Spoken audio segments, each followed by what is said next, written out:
¿Qué tal, amigos? Estamos dando comienzo al programa Tertulia Entretenedores. En esta ocasión tenemos al consejero nacional Aymara, don Zenón Alarcón.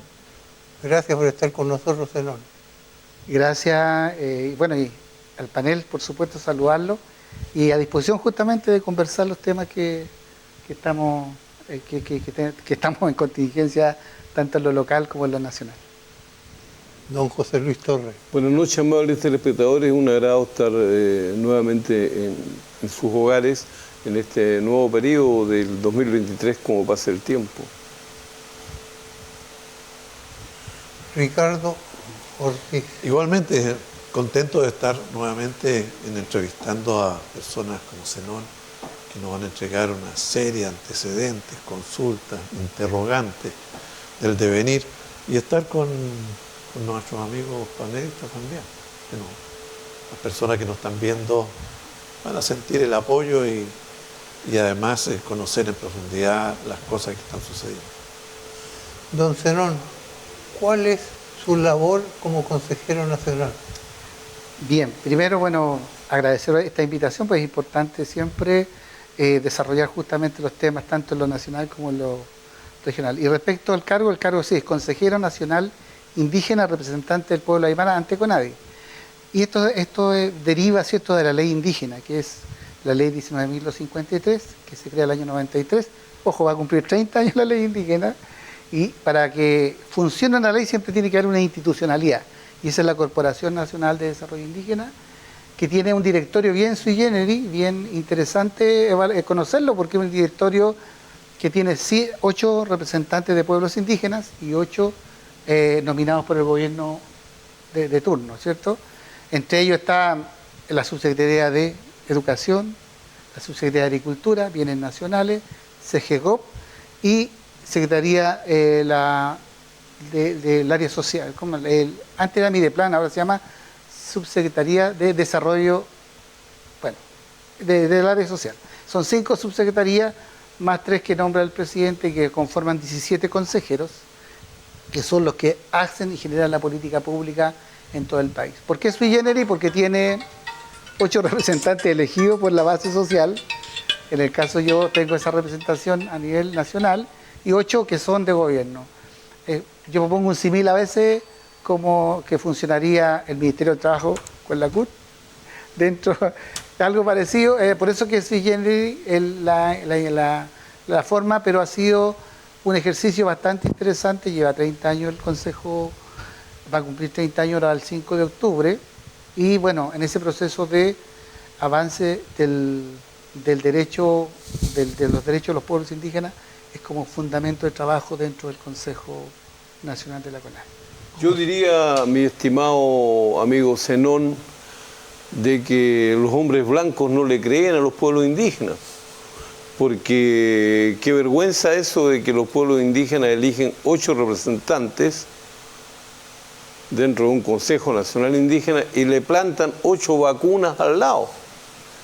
Eso significa que el hombre blanco desconfía de los pueblos indígenas, y debiera ser al revés.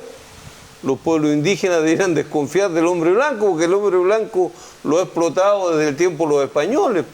Entonces, para mí, francamente, Zenón, yo me alegro mucho que usted esté en este lote, pero sería bueno que usted le dijera así cara a cara: oiga, pero ¿qué hacemos aquí? 8 blancos nombrados a dedo por el gobierno que no representan a nadie.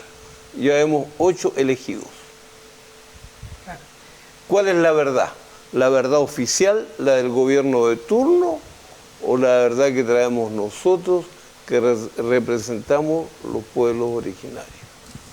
Pero yo creo que hay que contextualizarlo en el avance histórico. Si tú revisas la presencia de los pueblos indígenas, ha sido una lucha permanente. Tú sabes que venimos de un conflicto, si bien el conflicto de la llegada de los españoles hacia adelante. Entonces hay una negación sistemática que a los estados, y esto no le pasa solamente a Chile, sino que a todos los estados le ha costado generar espacios reales, como bien dices tú, que realmente generan autonomía y autodeterminación de los pueblos, porque sí tienes razón, hay un temor, hay una mirada, ¿cierto?, ¿Por qué? Porque los pueblos indígenas también están en todos los lugares donde hay alta presencia de recursos naturales, belleza escénica. Si tú vas a Pucón, por ejemplo, yo creo que he tenido la oportunidad de ver, Pucón es una belleza, es un santuario, para los mapuches era un santuario de la naturaleza, pero para los migrantes europeos fue un lugar para turismo. Entonces siempre se producen conflictos de interés de espacio territorial y todo eso. Eso hace que los estados sean muy reticentes en generar espacios reales para los pueblos indígenas. Por eso que yo digo siempre la lucha de los pueblos indígenas es una lucha gradual, es una lucha permanente pero gradual en términos de el convencimiento del total de la gente. Yo me alegro mucho de la reflexión que hace, pero toda la gente no piensa así, sino el 4 de septiembre lo que pasó fue que tuvimos justamente una mirada de cuánto, habían 40 artículos para pueblos indígenas. Entonces la pregunta, ¿y por qué si habían 40 artículos de una constitución que no había nada? Los pueblos mismos indígenas votaron en contra de eso. Entonces eso es una reflexión de decir que falta todavía madurar primero como pueblos indígenas y como país, de que los pueblos indígenas no son una amenaza, sino que es una potencialidad de poder tener una diversidad que ayuda, ¿cierto?, al desarrollo del país integral. Yo tengo una reflexión, perdón, presidente. Usted tiene la palabra. Yo tengo una reflexión diferente respecto a eso, Sano. Yo creo que la cuestión esa chanta que armaron de la constitución o proyecto de constitución ampliamente rechazado y vapuleado por el gobierno, por el país, correspondía a una ideología. Lo que estaba detrás de la constitución que el país rechazó el 4 de septiembre correspondía a una ideología en la cual un grupo de poder, muchos de ellos charlatanes, chantas, adivinos, algunos preparados, otros no, se juntaron para proponer su proyecto o idea de sociedad. Y dentro de eso pusieron 40 artículos porque utilizaron a los pueblos originarios. Porque si el hombre blanco se creyera realmente el cuento del pueblo originario, no haría esta cuestión chanta que hay, habemos 8 elegidos por el pueblo originario y nos ponen 8 al lado para que no nos desbandemos, no nos mandemos, en fin, qué sé yo. Y dentro de eso, lamentablemente, yo soy de acá, entonces tengo profundo respeto por los aymaras, por los quechos, que son los míos. Pero también la CONADI la ha manejado toda la vida los mapuchitos. Y los mapuchitos se han arreglado los bigotes con las compras de terreno en el sur. Y usted lo sabe, no me va a decir que no es así. Que hay mucho arreglo de bigote ahí, hay mucho blanco latifundista que ha pasado sus lucas y le han comprado los terrenos para entregárselos a los indígenas. ¿Estoy mintiendo? Pues ha salido en todos los diarios, ¿no?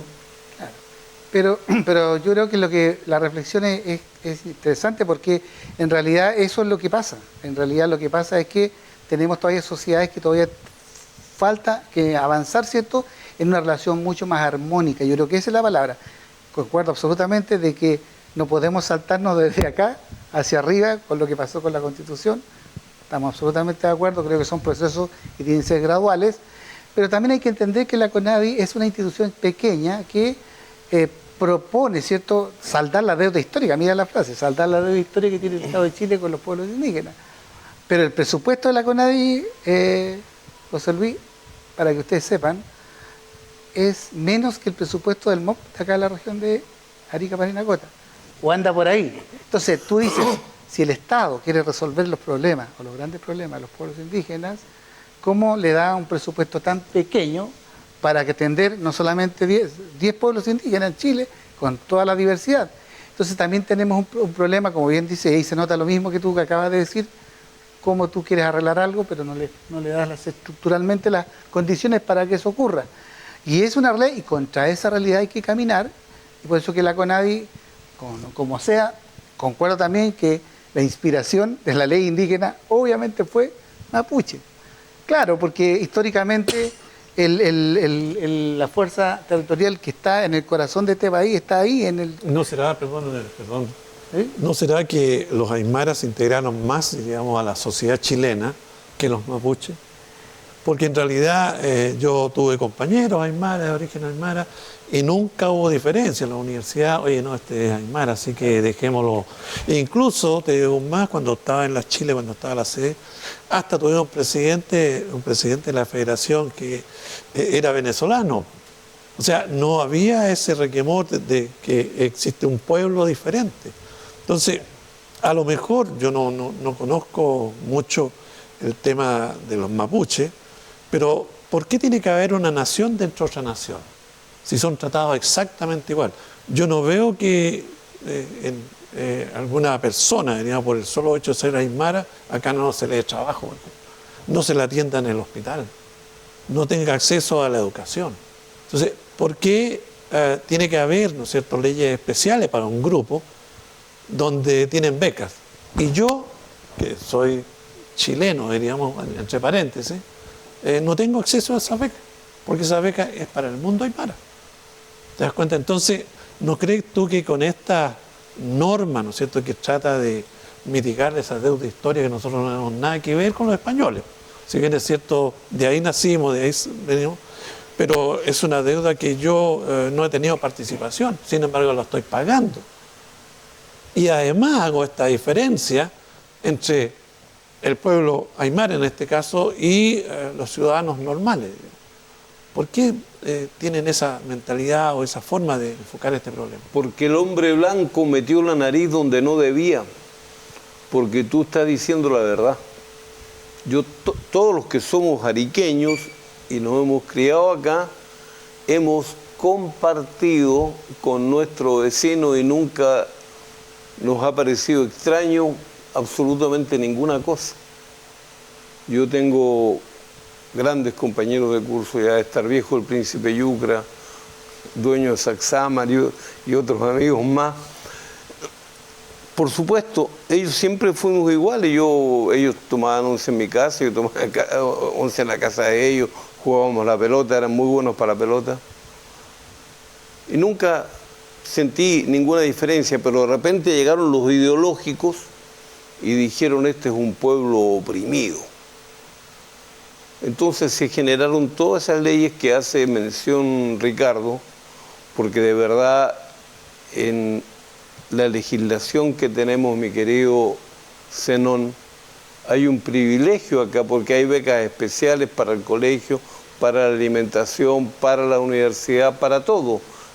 Por eso el pueblo, los que se declaraban en 1990 pertenecientes a un pueblo originario, eran 4 o 5%, y ahora son como un 50%, porque la están dando.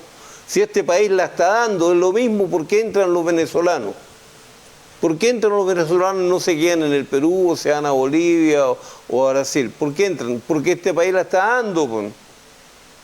Si yo vengo de afuera, tengo toda clase de derechos. Educación gratis. Educación, salud, por supuesto. Entonces, la están dando, pues. ¿Por qué? Porque hay estúpidos ideologizados que han puesto una barrera o nos quieren separar. Yo te miro a ti, dos piernas, dos brazos, inteligente, y en el bolsillo más lucas que las que yo tengo. Y yo no te tengo envidia. Eso no lo sabía. Y yo no te tengo envidia, todo lo contrario, somos iguales, pues. Somos iguales, pero hay algunos ideológicos, lo mismo que le acaban de sacar la cresta en el Congreso ahora con la ley Naim Retamal, a los mismos que le han sacado la cresta, porque tienen la ideología. Están penetrados acá, todavía se quedaron pegados en el marxismo-leninismo, en la desigualdad y todo lo demás. Yo te quiero hacer una pregunta, pero no ahora, sino que después, porque va a incendiar la pradera. La pradera, ¿verdad? Yo sería, no sé, ¿De dónde sacó la plata que tiene? yo es que por eso me estaba un poco riendo, porque dice más plata, es una celebración, yo creo, más en tono de broma, porque en realidad nosotros Es que afuera te van a estar esperando Sí, todo capaz que- antes de la plata. Pero hay mucha aymara que tiene mucha plata. Sí, bueno, Pero evidente, anda a mirar el valle y además es producto de su trabajo, Claro. no es producto de la ideología. Nadie le regaló a los que se sacan la cresta en el campo trabajando sábado, domingo, que hacen comercio, que hacen feria, que están en la construcción, nadie les regaló un puto peso, se lo ganaron a pulso, y todos esos vagos que andan elucubrando teorías acerca de la racialidad, y todo, bien les haría ir a trabajar un día al campo, se mueren. Ahora, te lo digo, Zenón, con mucho cariño, porque el Banco del Estado tiene una gigantesca cantidad de dinero guardada de gente que tiene o se reconoce de pueblo originario. Y eso es algo que además que es de público conocimiento. Y no tiene nada de malo, pues, ¿qué tiene de malo? Claro, yo quiero explicar un poco eso, porque también hay que explicarlo en términos culturales. Por ejemplo, lo que decía él respecto a los mapuches. Es que también cada pueblo hay que entenderlo en su desarrollo geográfico-cultural. Yo creo que los mapuches, ellos tenían un desarrollo de tener todo, porque eran recolectores, y además tenían toda una forma de vida que forman su cosmovisión y su cultura. La cultura aymara tiene una forma también distinta, porque tuvimos que dominar pisos ecológicos. ¿Quién vive en el altiplano? Entre junio y agosto, 20, 30 grados bajo cero. Entonces, la fuerza de la intelectualidad aymara se tuvo que desarrollar para subsistir. Por eso que también hay todo un mecanismo también para... cada piso ecológico tenía que transar, porque uno traía, ¿cierto?, el charque, el ganado, la carne, el otro tenía que ir en el choclo. Entonces había un proceso de intercambio permanente, y eso hace una habilidad para también conversar el tema. Por eso que cuando yo me reía, porque cuando dice por qué los aymaras tienen negocios y trabajan, porque históricamente su como visión, su forma de ver la vida es justamente tener esa práctica. Su especialidad. Bueno, hay unos que dicen que somos los fenicios de los Andes, dicen algunos, pero es que es parte de la formación cultural de nuestro pueblo. Y nuestro pueblo también, como bien dice, tenemos esta facilidad, no somos de choque. Nosotros, ustedes, somos personas de diálogo, de conversación, a diferencia, ¿cierto? Siempre dice que los hermanos mapuches son, hablando de término eléctrico, ellos saltan, ¿cierto? A los 5 amperes saltan, y nosotros nos demoramos un poquito más, porque nosotros tenemos la convicción de que el diálogo es como una herramienta importante para resolver los problemas. Por eso la diferencia de que nosotros cada vez que nos reunimos con los hermanos mapuches, ellos saltan, ¿cierto?, con todo el tema. Nosotros siempre planteamos el tema de que la resolución y los grandes temas de desarrollo para nuestro pueblo tienen que irse en la base del diálogo y respetar también la institucionalidad, porque ¿para qué estamos con cosas? Si ese es otro tema que seguramente le vamos a entrar. Pero en la última propuesta de la Constitución, prácticamente se señalaba que debiera ser otro país el mundo indígena, con leyes especiales, con jueces especiales, vale decir, un país dentro de otro país.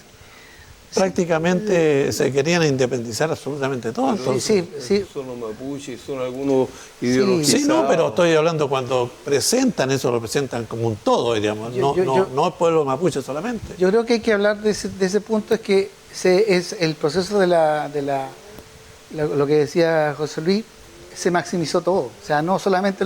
y lo indígena fue parte justamente de esa maximización. Yo creo que ahí tuvo porque imagínate, la ley indígena tiene 30 años y todavía estamos en conversación, y todavía incluso, todavía no logramos imponer, ¿cierto?, una convicción como país, porque la ley se aprobó con todos los sectores. O sea, cuando se presentó en el Parlamento, todos aprobaron la ley tal cual como estaba. Ahora, en el andar, siempre una norma, después de cierto tiempo hay que irla actualizando, hay que irla mejorando. Y creo que ese proceso es el que nosotros tenemos que apuntar. Ahora, el otro proceso del reconocimiento constitucional, y que se viene seguramente con el proceso que ya está en marcha, va a recoger seguramente otro tipo de avances. Pero lo que no, yo suscribo lo que dice José Luis, que hay sectores más apasionados que otros, pero yo suscribo un proceso más gradual. Yo creo que tenemos que empezar a dialogar, por ejemplo, porque dice, sí, yo me crié acá pero por ejemplo, yo cuando estaba en el colegio, yo veía como, por ejemplo, cuando golpeaban a Lugo Calle y le rompieron el palo en la espalda, porque él no hablaba bien el castellano, pero él era hablante aymara. Entonces, en el aymara no existe la E ni la O, ¿sabían ustedes? Ni la E ni la O. Entonces, ¿cómo el Hugo Calle iba? Entonces, ahí se necesita, ahí se fundamenta de que los profesores deben entender bien la lógica, porque si no, cometemos una atrocidad, ¿cierto? Es un botón de muestra. En la medicina ancestral también, ustedes han sido, la medicina ancestral, nuestras comunidades han manejado tanta la medicina, y cómo eso lo vamos validando y cómo está sirviendo como complemento a la medicina. Ese tipo de cosas tienen que estar reguladas, y así ir regulando todo. Lo que no puede pasar, como dice, es que una cosa se ponga hacia arriba con abusos sobre otra. Yo creo que eso yo creo que Pero fíjate que algo importante, no lo he escuchado, que es cómo los pueblos están quedando prácticamente sin habitantes, todos los pueblos, la gran mayoría de los pueblos del altiplano, que los jóvenes. Pero él te lo dijo, pues. No, pero tienes que aprender, tienes que juntarte con tus amigos revolucionarios para aprender. Él dijo, a ver, yo le pongo mucha atención a lo que dice Zenón, él dijo que los aymaras eran llamados los fenicios de América. sí. Porque ¿quiénes eran los fenicios en la antigüedad? Era un pueblo hábil, navegante y comerciante. Entonces, evidentemente, en vez de estar sembrando papas en Socoroma, que me perdone Carlos Choque, que le gusta eso, mejor lo siembro aquí en Azapa, me cuesta menos y lo vendo más fácil. Pero Sí, lógico. Estamos Pero totalmente de acuerdo. Pero Pero acá hay un problema, ¿no es cierto?, que está en la región o la provincia, que empieza que los pueblos antes tenían, no sé, pues 30, 40 familias, hoy día quedan los 5 viejitos que están ahí. Por supuesto, porque buscan mejores oportunidades. Pues, Pero hermano, estamos desertificando, digamos, pueblos completos, po, pero que solamente se reúnen tú para... no puedes encadenar, Algo podemos hacer. tú no puedes encadenar al habitante del altiplano, no puedes encadenarlo porque esté en el altiplano. Si este país es efectivamente nuestro, como lo decimos, los que creemos en eso, yo tengo derecho a moverme, pues. Y si en el altiplano yo tengo mis posibilidades, pero veo que tengo mejores posibilidades de educación, de salud, de comercio, de trabajo, económica, en otro sector del país me voy a ir, pues.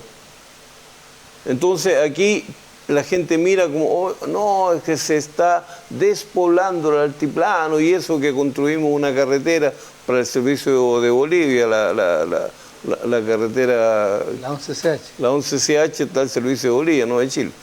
Si tenemos una carretera de servicio de Bolivia y construimos una posta por aquí, una escuelita por allá, con eso que hacemos vamos a encadenar al habitante del altiplano. No, el habitante del altiplano rompió las cadenas, tiene derecho a ser libre, vota igual que tú, igual que yo, le hace el quite a pagar impuestos porque vende sin boleta, pero todos lo hacen, entonces... Más ellos que nosotros. Pero claro, pero es su esfuerzo. Ahí, Pido la palabra, Por favor. porque si no estaría como una planta cada... Hay que regarla. Los mapuches han sufrido el abuso del hombre blanco y están pagando con la misma moneda. Pensemos en la historia.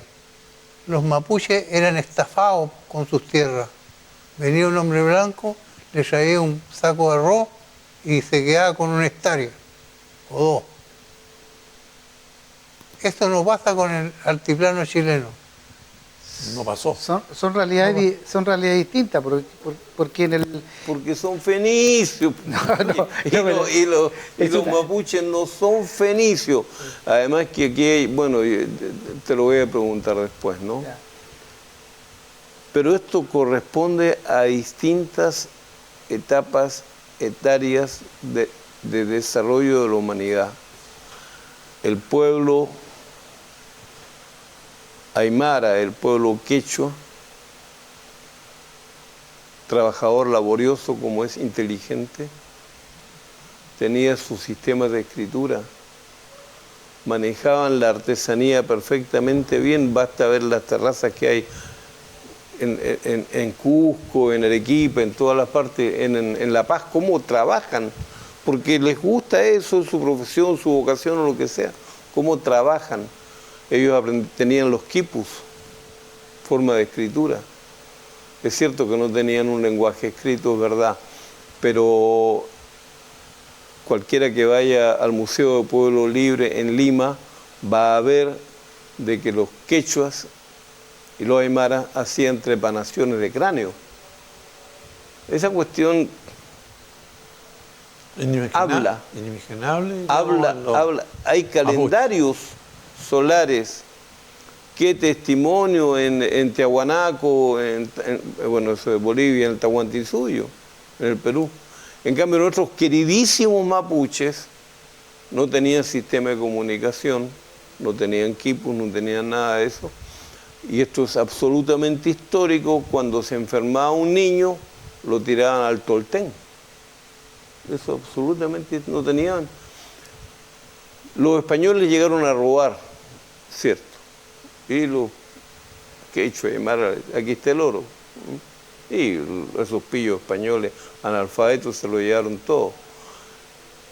Pero los mapuches eran un pueblo pobre, como tú dijiste al comienzo, recolectores.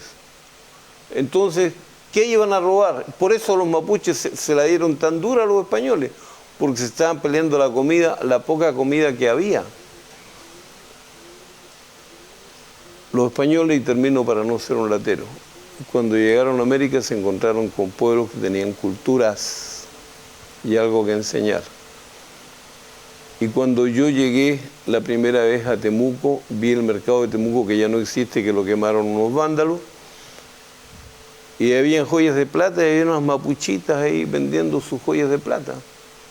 Entonces, como yo soy profesor, dije, me puse a investigar. Mentira, ¿sabe quién le enseñó a trabajar la plata a los mapuches? Los españoles. Los españoles. En cambio, no enseñaron a los pueblos nuestros a trabajar el oro o la plata ni nada de eso.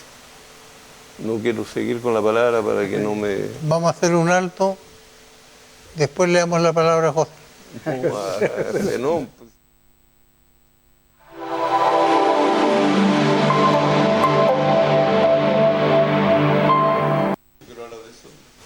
Hable. en primer lugar quiero cerrar lo que estábamos hablando, ya que usted al estilo dictatorial cerró el capítulo. Voy a preguntarle a Zenón, ¿les conviene realmente a los aymaras estar unidos con los mapuches? Porque claro, yo me tomo 2 vinos y somos hermanos, y los mapuches son peritos en eso. Pero ¿les conviene a los aymaras estar pegados con los mapuches? ¿Por qué? Porque, por lo que he dicho, los aymaras son un pueblo laborioso, y los mapuches, ¿por qué se distinguen? Porque ahora se han avivado y están robando madera. Entonces, hay zonas donde, como Temuicuicuy, donde no entra ni la niñita esa que aspiró a ser ministra del Interior.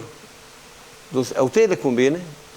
Mira, yo quería un poco hacer también una otra reflexión respecto a la migración, que Ortiz, yo creo que en el fondo la migración es un tema mundial, y que estamos, ahora lo que pasa acá en la región, yo creo que sería interesante, y los ejercicios que ha hecho, a propósito, ustedes saben que yo también fui consejero regional, creo que es importante generar polos de desarrollo sustentables, que no sea como decir que un ratito una juego artificial, por ejemplo, cuando uno ve el desarrollo territorial en algunas localidades interesantes en México, que se llaman paraísos indígenas, el Estado le pone un recurso por 10 años, o sea, invierte por una cantidad de años hasta que los emprendedores del territorio, que es una belleza, se fortalezcan y caminen solos.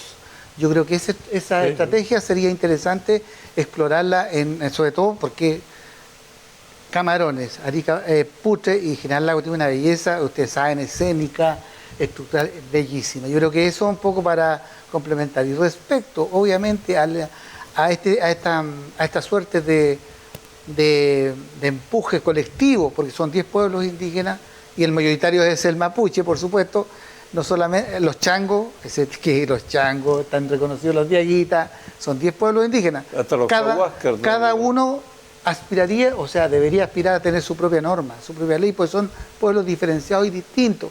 Eso es lo ideal. Pero ha sido complejo ya instalar una ley.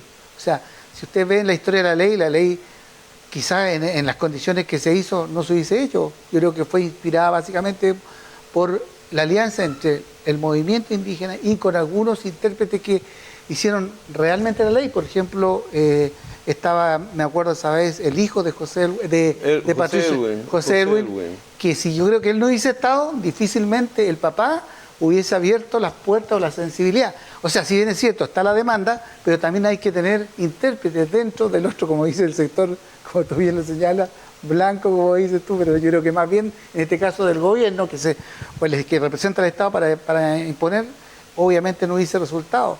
Lo mismo que era el ministro de Secretaría General de Gobierno, que estuvo acá como en ese tiempo de la dictadura, estuvo, como dice, cuando los dejaban como... ¿Relegado? Relegado, sí.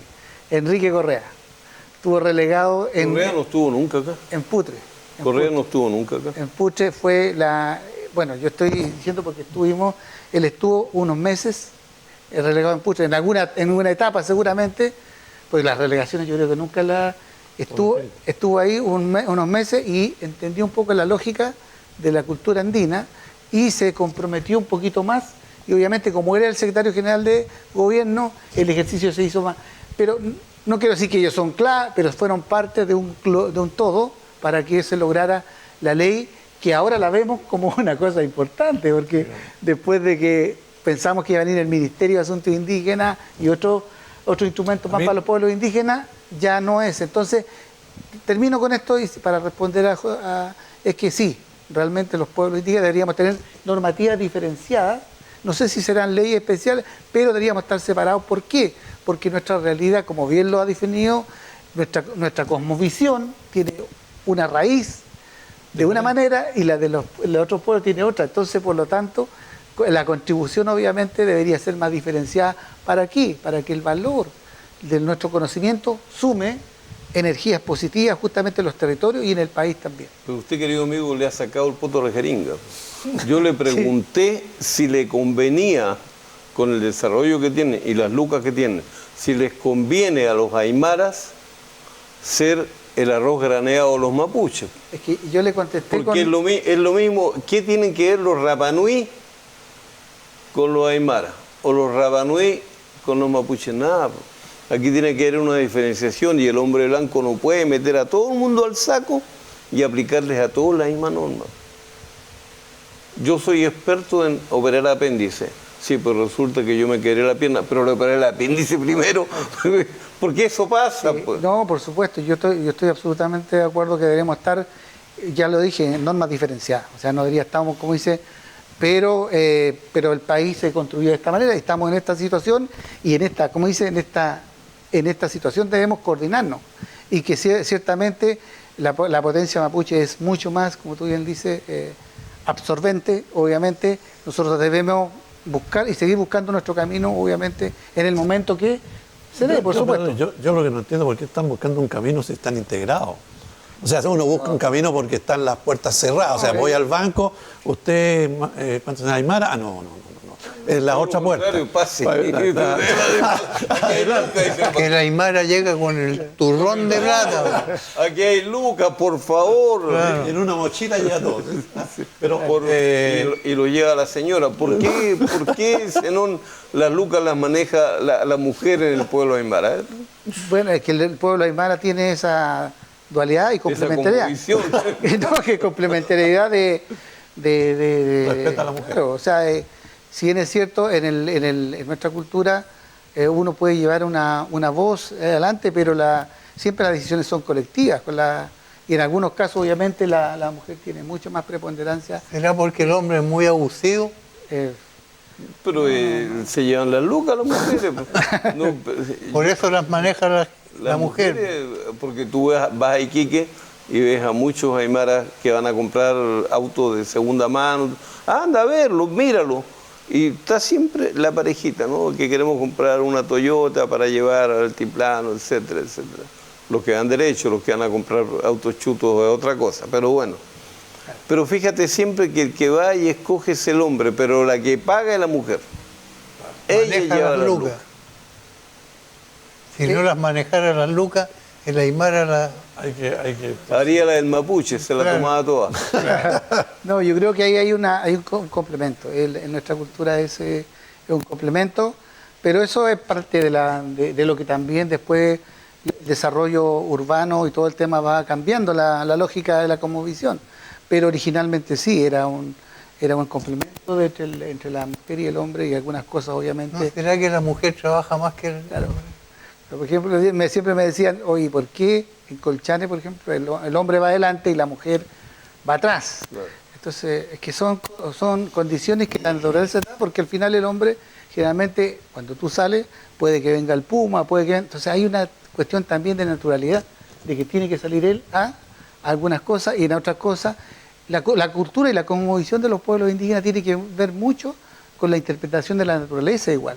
Está muy ligado a eso. Yo creo que en el fondo hay que entenderlo desde esa Cuando perspectiva. existía el ferrocarril de Arica a La Paz, estábamos acostumbrados a que ver a la mujer cargada y el hombre a cuidarle el asiento. Ah, no, pero es que ese ya, ya es que se pasa de un tema a otro y eso no es así. O sea, yo pongo el ejemplo de que cuando sí tiene que el hombre, por su capacidad, ¿cierto?, tiene que estar en una posición y por la otra. Pero en este caso no, yo creo que eso es lo que ya es una cosa que tenemos que cambiar, que la lógica que ambos cientos sean complementarios y de respeto también, que es lo más importante.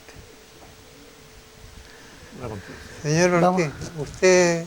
No, para conversar tenemos todo Sí, pues, un sí. día completo. A mí me preocupa, diríamos, que la juventud prácticamente se venga, como dices tú, acá hay mejores oportunidades, hay colegios, universidades, pero el tema es que estamos dejando sin habitantes, diríamos, una gran y vasta... Está despoblado. Y por lo tanto yo creo, diríamos, esta experiencia que está en México, Claro. de fortalecer, diríamos, los pueblos, más que de mirarlo y punto.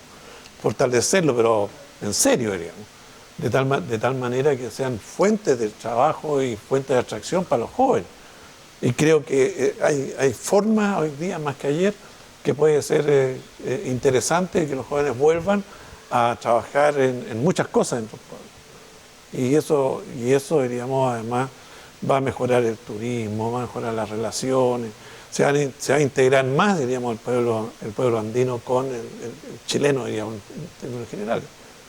Pero mirar que se están despoblando porque acá hay mejores oportunidades, definitivamente es cerrar las puertas a tantos pueblos que además tienen historia. Claro. Yo para complementar un poco lo que dice él, por ejemplo, el caso de General Lago es un caso ganadero.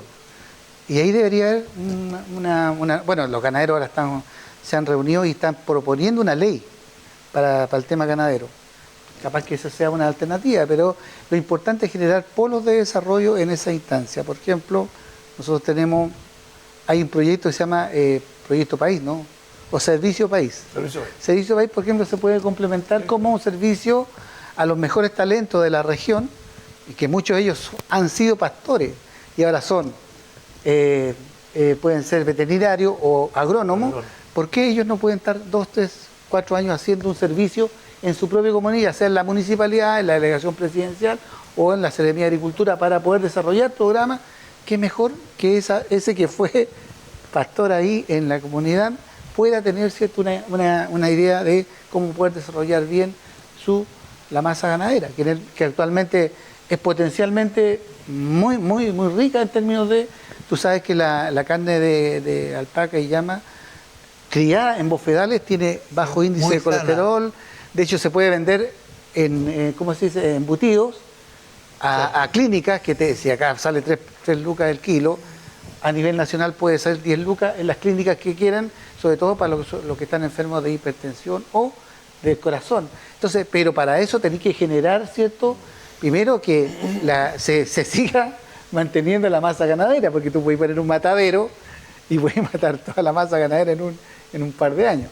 No, es que sea sustentable, y para eso tienes que generar todo el circuito completo. Y por eso que yo digo, cuando se tiene que invertir en el altiplano, la precordillera o en las comunas rurales, tiene que ser con un programa de alto alcance, de alto aliento, porque no puede ser que usted... Muy, muy coordinado, además. Coordinado con todas las... Claro, porque en el fondo, públicos. Por ejemplo, ahora, para todo el manejo de ganado, ¿actúa quién? La CONAF, el SAG, el mismo Ministerio de Agricultura, el INDAP, la CONADI, todos están sobre los programas, pero ¿quién hace la línea de coordinación? Que es otro lío que tenemos como país también, que no tenemos la coordinación. Estamos viendo ahora en el tema de seguridad que estamos viendo. Muy celosos son los... ¿Cómo no nos coordinamos para poder generar ciertas iniciativas que realmente sean sustentables y puedan ser abrazadas con los instrumentos que tenemos? Y a veces no es necesario, estamos conversando que no es necesario crear una norma, sino que solamente hilando lo que está, ya podía avanzar varios kilómetros. El liderazgo, además, que se manifiesta, digamos, de la intención de hacer eso. Y por lo tanto tendrá que hablar con todos los jefes. Si el programa, diríamos, y el objetivo es interesante, oye, dejémonos de tanto papeleo para allá, papeleo para acá y hacerlo realmente.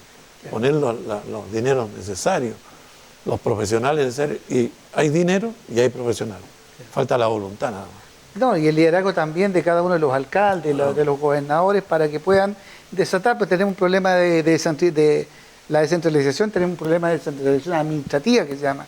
Y la descentralización administrativa hace que, por ejemplo, muchas normas estén ligadas en el subsecretario o en el ministro de Santiago.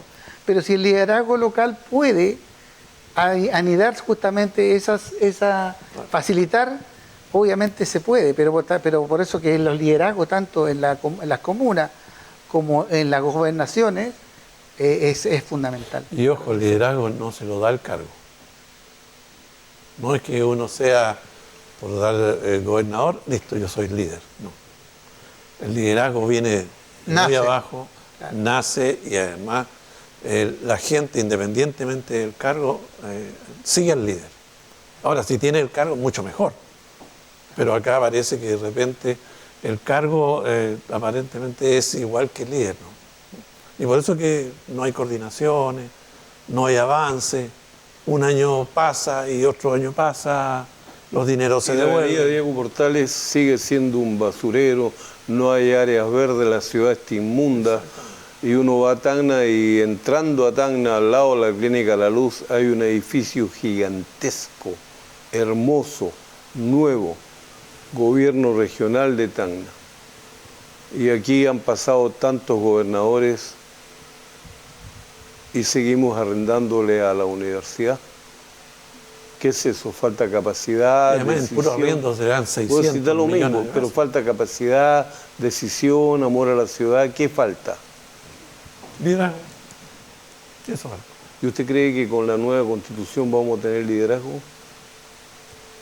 Por eso estoy diciendo que el liderazgo no es una ley que te dice ya usted va a ser líder. No. El líder nace, se va haciendo en el tiempo y la gente empieza a seguir a ese líder. Y no como ahora, ¿no es cierto?, que el hombre por X motivo y forma que la sabemos, sale candidato, primero candidato, después sale con el puesto y ya se considera líder. Y no tiene conocimiento, no tiene capacidad, no tiene absolutamente nada. Va aprendiendo en el camino. Y eso hace que estemos detenidos, prácticamente. No digo que no haya avance, pero estamos detenidos. No tenemos un plan macizo, porque tenemos concreto. Un país del siglo XXI que se maneja con normas del siglo XX y todo ha avanzado, menos los sistemas que tenemos de administrar el país. Porque contrariamente a lo que se dice aquí, no falta plata. Lo que falta es capacidad para gastarse la plata. Para invertir. Yo creo que lo que dice José Luis está en lo cierto, porque en el fondo tenemos una cantidad de nuevos instrumentos. La tecnología nos está dando una cantidad de velocidades que nos cuesta empalmar esa velocidad. Yo me acuerdo que estuvimos en una gestión en Punta Arenas. El gobernador de Punta Arenas sacaba su celular y decía, ya, vamos a chequear Puerto Natales. Puerto Natales, ya, ¿qué proyectos tienen? Estos proyectos ya. Ya, vamos a ver. Y los tenía luz roja, luz verde y luz amarilla. Entonces, ¿qué decía? Y si pero la Carta ya está tocando al tope. Ya, mandaba a su equipo a que vaya y generara las velocidades. Y si no puede, dígalo al tiro para gastarnos la plata inmediatamente. Ese sistema que está funcionando en muchos lugares ya, bueno, la pregunta es ¿por qué no se implementa en los lugares donde... Entonces yo creo que también nos falta, y esto no solamente en la gobernadora, sino que en el servicio público en general, tenemos sistemas que están, como bien dice José Luis, envejecidos. claro, y están en procedimientos, por ejemplo, en papeles todavía, cuando ya debería estar en el sistema digital. A mí me tocó ayer renovar la licencia de conducir y hay que hacer una vuelta olímpica, primero para pedir la hora, segundo para después pedir todos los papeles. ¿Le dieron para octubre? Y te digo, si, o sea, yo la tuve que pedir, imagínate, en enero, porque sabía que se me iba a vencer por esta fecha. Entonces, pero eso no puede ocurrir si es que tú tienes una plataforma, compras las aplicaciones que corresponden y puedes lograr las velocidades. Entonces yo creo que nos falta eso. En el tema de reciclaje también, por ejemplo, el reciclaje en una comuna, localidad en Pachacamac, se llama el distrito en Perú, en Lima, que ganó un premio en reciclaje, pues tú tienes reciclar lo que es, todo lo que es vidrio, lo que es cartón y vegetales. Todo eso, y te lo van pesando. Y después a fin de mes te llega tu cheque, porque tú entregaste, porque la basura en el futuro es recurso, es plata. Y ese distrito, a todos los que eran los pirañitas, que se llama, que recogían la basura en las distintas esquinas, los formalizó. Les puso traje, le hizo un contrato, y todo eso ahora recogen y están, o sea, entonces esos modelos, ese alcalde ganó un premio que lo estaba recibiendo en Los Ángeles, pero bueno, ¿y por qué ese modelo no se puede aplicar? Yo digo acá, por lo menos en los condominios, ya. Empecemos en los condominios, que es lo más rápido. Entonces, yo creo que ese tipo de cosas son las que tenemos que, el día a día, yo creo que las autoridades pero no ven esto de experiencia que hay que recogerla y empezar a hacer, a lo menos en etapa piloto, que podría ser interesante. Estamos botando 600 litros por segundo de agua al mar, siendo que en otros lugares lo están reciclando para verdear las áreas verdes. En Tacna. En Tacna riegan con eso. Y eso mismo que tú estás diciendo, se lo dije yo a don Fernando Núñez para que se lo transmitiera a don Salvador Urrutia. Porque yo le dije, yo me ofrecí, yo era amigo del gobernador de Tacna en aquella época y las autoridades le dije, te reciben sin prensa, sin publicidad, te explican todo, cómo reciclan, cómo mantienen, cómo en las noches salen a regar con agua servida. Por eso Tacna está tan bonito. ¿Por qué? Porque tienen compromiso, cariño con su ciudad o lo que sea. Entonces yo creo que ese tipo de iniciativas que están a la mano es la que, yo creo con ese tan simple, ese tipo de... Imagínate el cálculo que hacen, los 600 litros por segundo, dice que tendríamos todas las áreas verdes regadas y más encima tendríamos otro valle aparte. Por supuesto, exactamente, pero hay que ver ahí qué dicen los pillos de aguas del altiplano. Ah, ese es otro tema. Claro. Y bueno, Porque ahí ellos, también... me tocó a mí estar en ese tiempo estaba con Leo Renestoro y se tocó, imagínate, hace tantos años atrás, se tocó ese tema. Hubo una reunión que estuve presente y Agua del Altiplano dijo, sí, pero esa agua es mía, por lo tanto tienen que pagarme. Hasta ahí no me llegó la conversación de cómo la utilización de las aguas. Porque, pero nosotros decíamos, oiga, pero si la está botando. Y además la está cobrando. Claro. Está cobrando la venta del agua y está cobrando la extracción del agua. Exactamente. Y dijo, no, porque eso es agua nuestra, así que queremos algo por ello. O sea, algo tienen que hacer los políticos. Mira que ahora están tan ordenaditos, sacaron, como estamos terminando, estoy tan feliz de que haya salido la ley Naim Retamal.